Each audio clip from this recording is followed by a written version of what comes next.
unboxing video. Yeah. I've got a channel. I don't put anything on it, but if anyone listening wants to, search me up, it's Ricky Flyyy. So. Didn't you take everything off of it too? Yeah. Have you been on there recently and saw that? Yeah, there's nothing on there, right? Yeah. I took everything off because I was actually going to be doing a Marvel, watching all the Marvel movies for the first time. First time? You still haven't watched them? I mean, I've seen 3 or 4. That was why I deleted everything. I was going to put new content, but it never happened. You should still do that. I want to. I do. I got time now, so.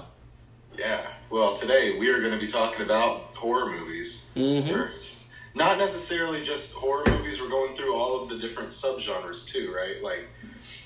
Psychological horror movies, comedy horror movies, the gore fest. The gore fest, yeah. I had a bunch of movies that, obviously we're going to be doing our top favorite movies, top 5. And I had a lot of movies that I just didn't want to put in on my ranking just because I thought it was more psychological than horror. So I try to be true to the horror genre, but obviously there's some in here that's not 100% horror.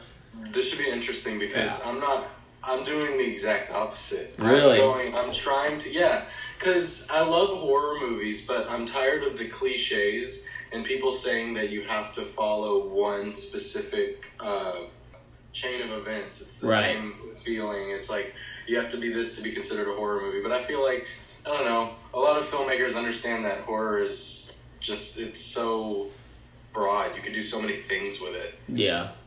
And I like whenever a filmmaker can blend all the different genres kind of in one movie. Oh, yeah. And I definitely like the unconventional movies more than the mainstream horror films that you get. I don't get too excited whenever I see a Blumhouse film being released. Yeah, I'm in the same, but I'm interested when I see Blumhouse. But obviously, when I always see the trailer, I'm like, oh yeah, okay. Exhibit A of what a horror movie is in today's time. Jason Blum's a genius, though. Yeah. His marketing tactics, genius. He always goes for the really low-budget movies.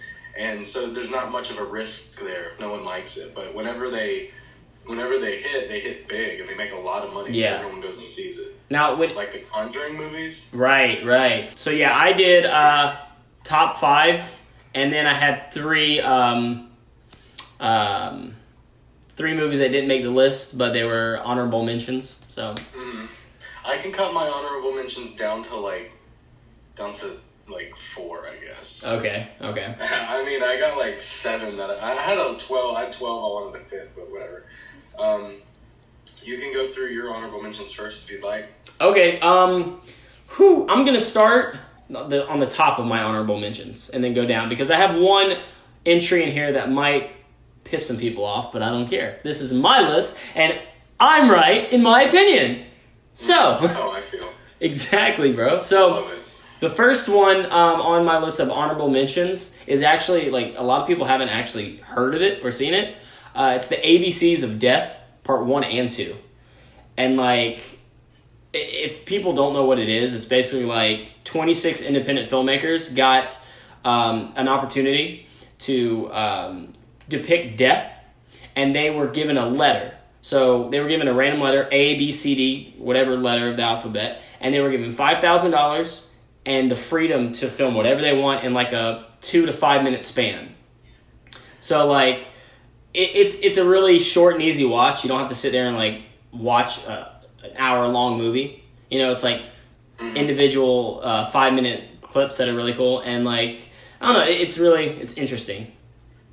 Yeah, I've heard about it. Yeah. I've seen the cover a billion times, that little kid or whatever, and the big demon behind it. Right, and they're holding a book. I've never watched it. No, I'm not saying that it's good. I'm just saying I enjoyed it. Some of them were good, dude. You have to watch. it. There's one of them where it's I'll tell you after this. All right, so my next honorable mention is going to be Goodnight Mommy. It was a film that I was surprised that I liked. There was a twist at the end, and it really made me jump all on board for it. I liked it, but I wasn't obsessed with it. And then after the end, the twist ending, I was like, okay, it was pretty good. That's how I felt about The Gift. Oh, I haven't seen that one yet, but I see that everywhere. I won't tell you what happens at the end, but dude, I liked the movie, and then the ending happens, and I went from liking it to loving it. Oh, okay, yeah, same. Mm-hmm. And then so my last entry of honorable mentions is The Purge. Really? The Purge, and hear me out. Okay. Which one? The first one? The first one. Really? Now hear me out. Everyone knows what The Purge is. Oh yeah. Hear me out. This film, it did something to me. When I was that age and it came out, it was like, 2013? So however old I was. It was such a unique film. At that time in my life, I never heard or seen anything like that. That it resonated with me just like, this is so interesting, so unique. And up until from that point on, I haven't felt that for a movie. Every movie that I've seen is like, okay, like I can understand how that concept came about. But with this movie back then, it was just like, yo, this is crazy. Let me ask you a question. And coming from somebody who really, I hate that movie. I'm not even gonna lie. Yeah. I really did not like it. I was so let down by it because it's got such a great premise. And they took it and they turned it into a typical home invasion. Mm-hmm. Have you seen David Fincher's Panic Room with Jodie Foster and I no. Kirsten Stewart? Yeah, Kirsten Stewart from Twilight. You know. Yeah. She's like 9 or 10 years old in this movie, and Jodie Foster's her mom, and they buy a new house, and like on the first night they bought it, these 3 dudes break in, and they have the panic room that they lock themselves in. Yeah. And what the guys are breaking into the house for is like in the panic room.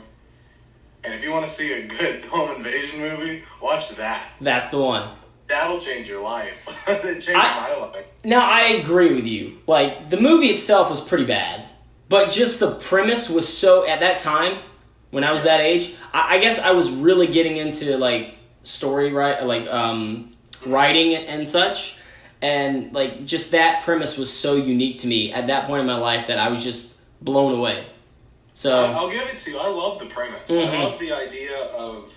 That's why I like the second one more. Oh, like yeah. The second one kind of went more in the direction that I thought the first one was going to go. Right.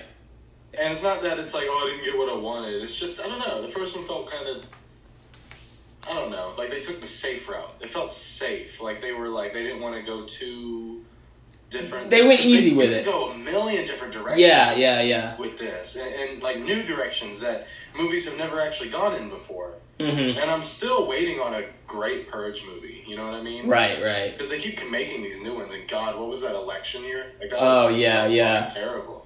Yeah, it turned into what every movie is like turning into, is like fighting the government. Like, they're all turning into that. So, I wasn't a fan of. But that's cool. That's an interesting pick. Yeah. I respect it, though. That's cool. Nice. Okay, so was that your only... Those are my 3, yep. Okay, so I'll go into my 4. I'll go up. So, like the last one I name will be, like, my favorite. It'll be, like, number 6. Okay.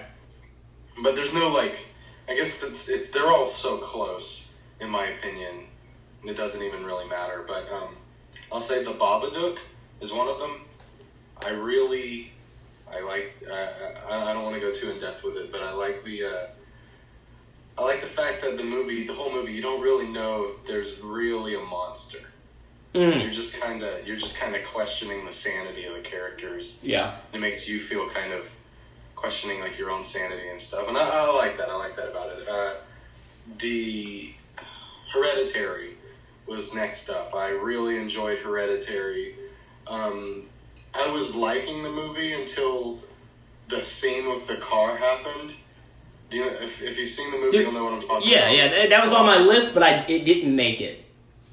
Yeah, that one, that's the scene that made it for me. That's the scene that made me like love the movie. Oh my God, me too. That is the best scene. It's so good. Ari Aster's a crazy person, but I like that movie way more than Midsommar. I know a lot of same. people really liked Midsummer. I thought Midsummer was fine. Yep. I liked it better the second time I watched it, but I definitely preferred Hereditary. Yep. Don't Breathe. The title is so fitting because I remember in that theater I was not breathing that whole fucking movie. It just the whole. I love the idea of having to be like quiet or whatever. Like I like Quiet Place and Tremors too. Those are really good movies. Yeah. Just that whole idea and the premise of it being a blind dude that's a badass was just. Oh awesome. right, okay. I know the movie you're talking about now. I was still trying to wrap my head around which movie that was, and now I know. Yeah. Yeah, that one. I loved the movie up until the last like 20 minutes or so, and then it got a little. I don't know. It got stupid. The first 2/3 were really good. And finally, one that I'm really pissed didn't make my list is The Witch. I love Robert Eggers, and it's so close. It was so close.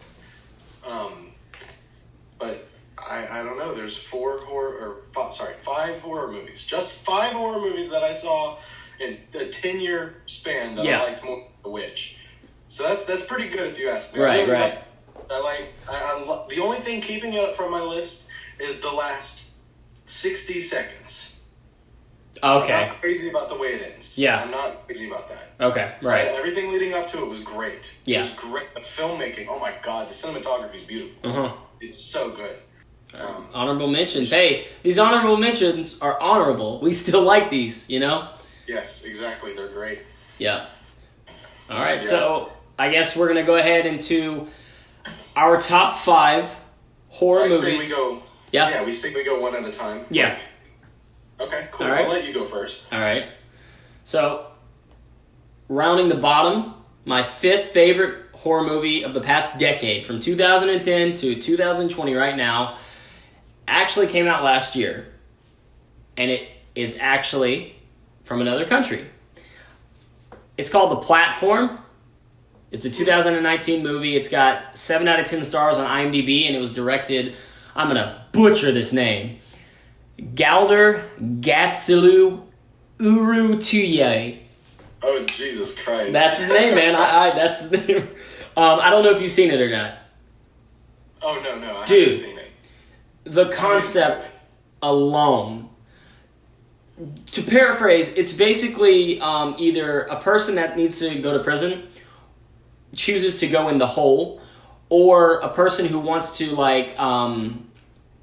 wants to move up the social or career ladder and have an easier way to do it. They go in the hole, and it's basically a level that they're put into in this vertical prison, and there are 2 prisoners in each level.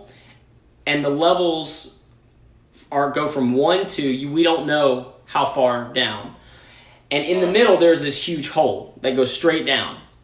And every afternoon, there is a table that goes down to each level with food. So obviously, number 1, the first level is going to get as much food as they want, going down to the very end, where people at the bottom will probably get nothing.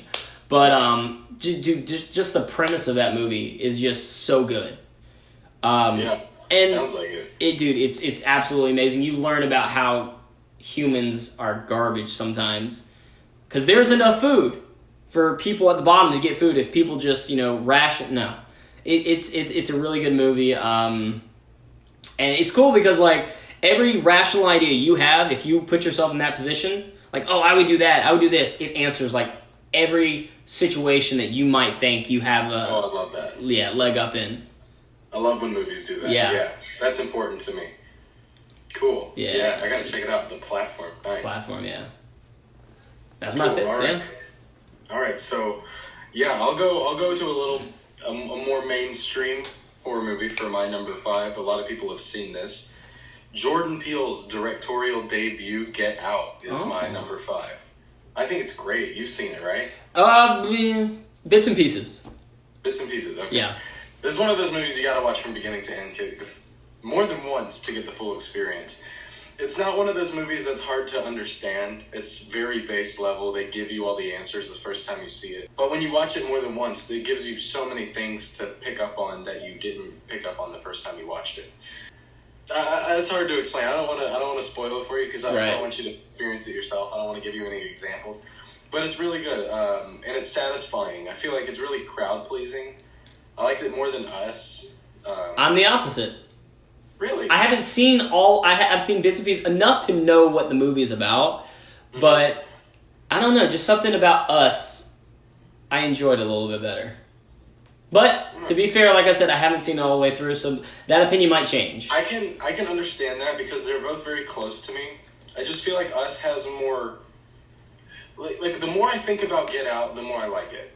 Yeah. And the more I think about Us, the more I realize there's a lot of flaws in the storytelling, and a lot of it makes less sense to me, and the less I like it. So, while I can say my first experience with both movies was about equal with each other, I laughed the same amount. I really liked them both.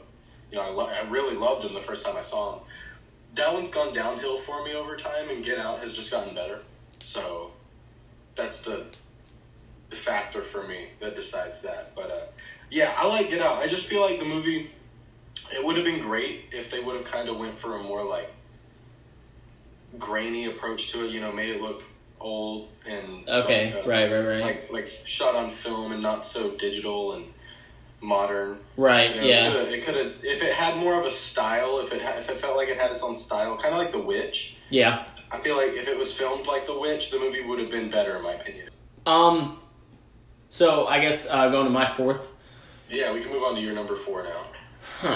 So my fourth is actually a movie you mentioned, and was made in 2018, 7.5 out of 10 stars on IMDb, A Quiet Place. Oh, okay. Is my fourth. Cool. And now, before I go much more into these films, I have to say, story-wise and acting is not all that I take in consideration for these. Of course not. It's usually just the concept, really and truthfully, and for this one is actually a little bit of a different category. It's the sound mixing. Sound mixing, dude. I remember sitting in the theaters when I was watching it, and like this side would have like rustling of like people walking in the grass, and then this side would have a different sound like crickets chirping, and you would actually need to listen in this film. Like there's no talking for like the first 40 minutes.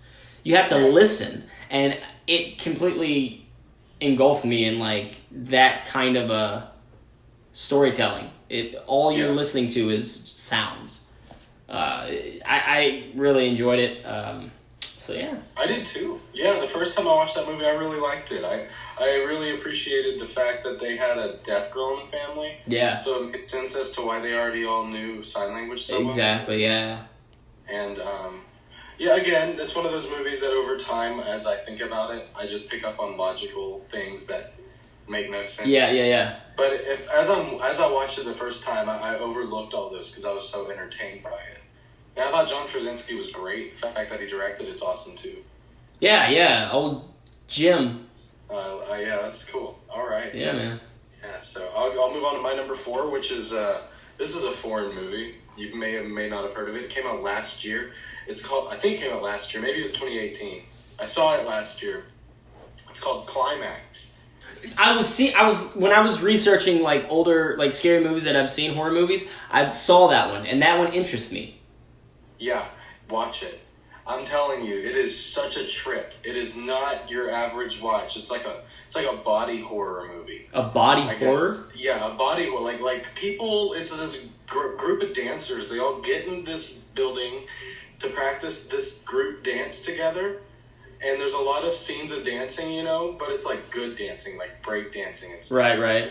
And then someone spikes their like punch or whatever it is they're drinking. And then suddenly everyone just starts tripping balls. And the movie makes you feel like you're tripping balls too. And the dance moves suddenly become this like bodily distortion acid trip. The whole movie. It just makes you feel like you're going crazy.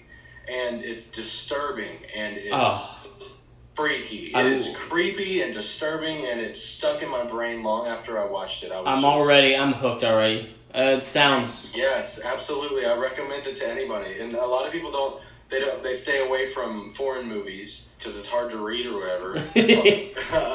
But this is one that I highly recommend to you, especially if you like disturbing shit. Exactly, it's quite disturbing. Yeah, it's messed up. Dope. Moving on to number 3 for you. Number 3, so I'm gonna go mainstream. The first It, Chapter 1. Chapter 1, 2017, 7.3 star out of 10. Dude, it was just, to me, nostalgia done right. Mm-hmm. I've seen, pretty much everyone our age in the mid-20s has seen the old 1992? 90, I think. 1990 It. So, dude, this one it hit home for me. Humor, dude, the humor was awesome. It wasn't cheesy. More than the Tim Curry one. You did? And that's what Yes. The thing that held the old one up, in my opinion, was Tim Curry being Pennywise. Yeah. What held this up was its humor and Bill Skarsgård and his portrayal as Pennywise. Dude, it was to me, it was a fun movie. It was more fun. The kids did really well, too. Oh, dude, all of them. That dude, I can't think of his name, the one with the cast. Dude, his back and forth with the kid from Stranger Things was the best, funnest experience to watch. Yeah, Eddie and Richie. Yeah. Yeah. Dude, yeah, I thoroughly enjoyed it. And I watched it in the theaters, and then I watched it 4 more times when it came out on streaming services. Mm-hmm. Yeah, it was... I think I saw it twice in theaters. I enjoyed that one a lot, too. Yeah, my number 3 is a 2018 movie. It's more of a science fiction than a horror, but it's definitely a horror movie. It's called Annihilation. Mm-hmm. Directed by the same person who directed Ex Machina. And it's not as good as Ex Machina, but that's not a horror movie. Okay, cool. But it's up there. It's really, really good. It's one of those that made me think the whole time I was watching it to try to figure out what the hell I was looking at. Yeah, I was confused the whole time. I love that. I figured out what it was. It's taking over the world, basically. It's like a tumor on the planet. Huh. Yeah, I didn't get that. I got complete confusion, and now you're making me think, what? Now you're making me want to watch it again. Exactly. It's one of those movies that it begs to be rewatched. Once I watched it a second time and I was thinking about these things while watching it, I picked up on so much more subtlety that it had, and it was just, and it's creepy too. It's terrifying. There are some scenes that genuinely freak me out. The creatures that they create and the noises they were making, it was just spooky. That's your number 3? Yeah. Wow. Okay. I loved it. I loved it a lot. I really liked it. All right. Yeah, that wasn't even okay.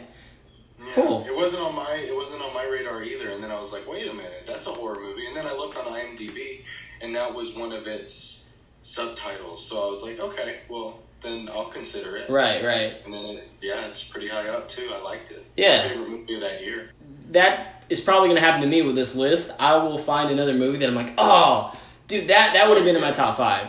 Oh yeah, we could update this list in a year. It'd be totally different. Yeah, exactly. Could be different. Who knows?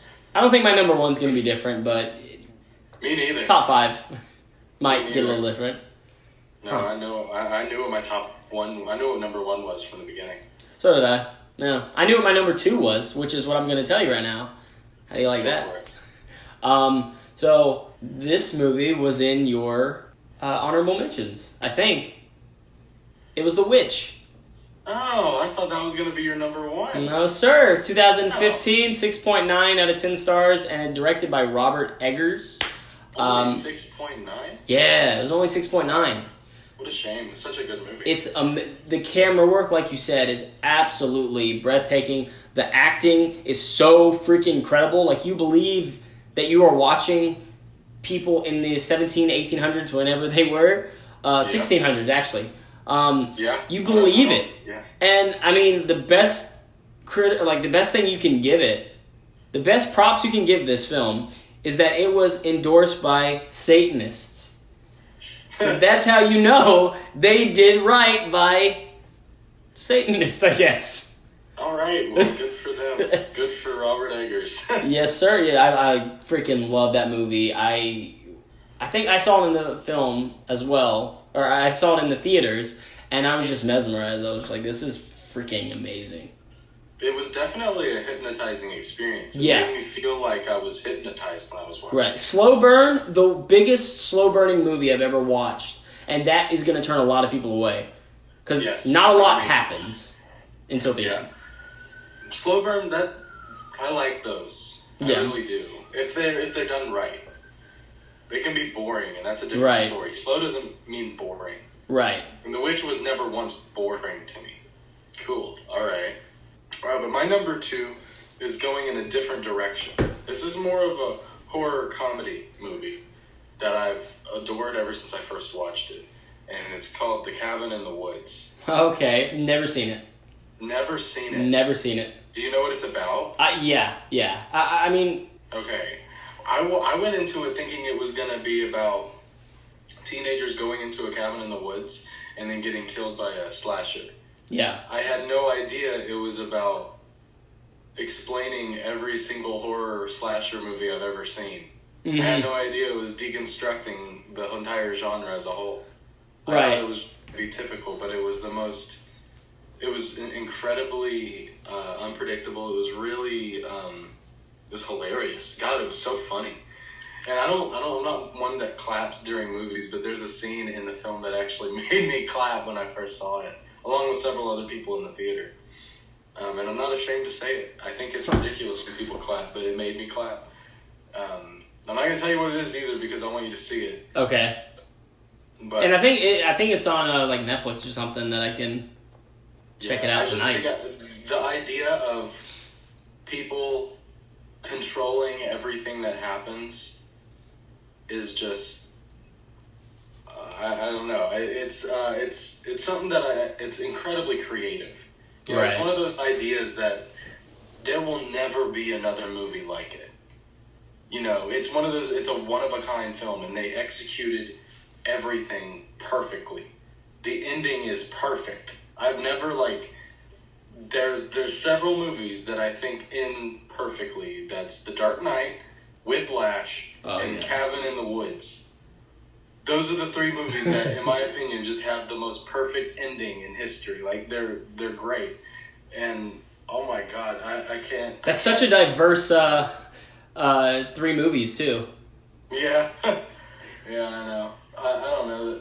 Shawshank Redemption's good too. I mean, there's nothing really wrong with that ending. Yeah, no. All right. Number ones? I guess we're going to move on to number 1. I'm curious to see what it is. I really thought which was going to be your number 1. Oh, that's a horrible drum roll, and I hurt my fingers doing that. Can you add drum roll sound effects in right now? I could, yeah. Okay, do it right now. And my number 1 favorite horror movie from the last decade is It Follows. Really? That is my favorite movie. I have Holy shit. I have it bought on DVD. I have it on digital. 2014, it's a 6.8 out of 10. What? Yeah, directed by David Robert Mitchell. Dude, this movie is my favorite horror movie of all time. No way. I absolutely adore this movie. The score, what's up? I just said great pick. Dude. That's a good one. The score is absolutely, amazing. Like, the 80s synth type of a vibe that goes on with this, it's absolutely, again, I've used the word, but mesmerizing. Dude, I was glued to the screen from beginning to end. The concept is super cool. It's an STD on a ghost, like, going into different people that's been had sex with other people. It's awesome. I will say, there are some, like, obvious plot holes where you're like, but all in all, this is a 10 out of 10 for me. Like, yeah, I enjoyed it. Yeah, very good movie. Very good. I like it. I agree with you to some extent. That was in my 12 that I considered for this video. I know that's not saying a whole lot, but I enjoy it. I think it's an unconventional pick. Yeah. Not a single jump scare in the entire movie, and that means so much to me. Yep. The jump scares are bullshit, and I don't know if there's a jump scare in any of the movies on my list. Maybe in Get Out. Yeah. But I guess I'll go into my number 1, which is you might can guess this. Hold on. Let me guess. Hold on. All right, sure, go for it. Give me the year. 2019. Oh, it's a new movie. Oh, man. It is a new movie, yes. Not only is this my favorite horror movie of the last decade, but it's easily in my top 3 favorite movies of the last decade. Dude, I don't know. This will piss a lot of people off because I don't know. Some people won't consider this to be a horror movie, but IMDb says it was. The Lighthouse. Oh, dude, yeah, of course. Nothing short of a masterpiece. You've been telling me about this movie for weeks. Yes, because I know how much you like The Witch. And I remember going to The Lighthouse because I liked The Witch so much. And then thinking to myself, that was so much better than The Witch. They do a perfect job at capturing the time period. And they do that in The Witch, too. But this movie makes you feel like you're watching a movie that was made in that time period. They film it with a camera from, like, the early 1900s. It sounds like an old school movie. Like, it's got that old sound in their voice. The director makes the actors act like those kinds of people would in their movies. And, God, Robert Pattinson and Willem Dafoe give their best performances ever. They were snubbed. They should have been nominated. It's because it's a horror movie and the Oscars don't like A24. A24 is like an amazing production. It's my favorite production, absolutely. Everything they produce is at least good. You know, I mean, there's a few here and there that aren't great, but they produce all the good shit that I see. They produced, Good Time. And they produced Midsummer, the Ex Machina. Right. Yep. A lot of my favorites: the Florida Project, Untitled Chapter, The Lighthouse. I'd say, and there's probably over half of my top 10 favorite of the decade are just A24 movies, and that's not on purpose either. The Lighthouse is like, I don't say this about a lot of movies, but it's a perfect movie. I don't think that I don't have a single flaw. The dialogue's a little hard to understand at points, but subtitles are a thing, so you can do that. Right. It's so weird. It's weirder than The Witch, but that's what I loved the most about it, I think. It was just how weird it was. I think it's funny. I don't think we had a single film like in each other's rankings. We had literally every different, except for The Witch. So I think that's pretty telling of, like, I guess, where our genres. Yeah, but to be fair, the ones that I have on my list and a lot of the ones you have on your list, we haven't seen. Right. I mean, I've seen It Follows, and I agree. I think it's great, but I wouldn't, in a million years, put it above Lighthouse. Okay, right. But, like, you haven't seen Climax or Cabin in the Woods. I like ambiguity. I like not knowing what the hell I'm watching. I like being confused, so I have to think about it. Yeah, and I do too. I'm the type of person that if it's not like the second watch immediate understanding, I'm the type that I just don't. I would rather someone else tell me than to keep rewatching more than 2 times. I guess the only movie that you would need to watch is The Platform. What were your... Okay, yeah, The Platform. Platform was 5. Quiet Place 4. It 3. The Witch 2. It Follows 1. Yeah, I have seen all those except for Platform. Right. I should check it out. That sounds interesting. Well, thanks. That was our top 5 favorite horror movies of the decade. I'm sure we'll do this again. I don't know how frequently, but we will go. I think we're doing our what is it? What are we doing next? Guilty pleasures. We're gonna guilty pleasures. And I've been working on those. I have a lot of opinions on certain movies, but be ready to hate me. Alright, I don't know how to end this video, so I'm just gonna cut a clip of Robert Pattinson masturbating and... Woo!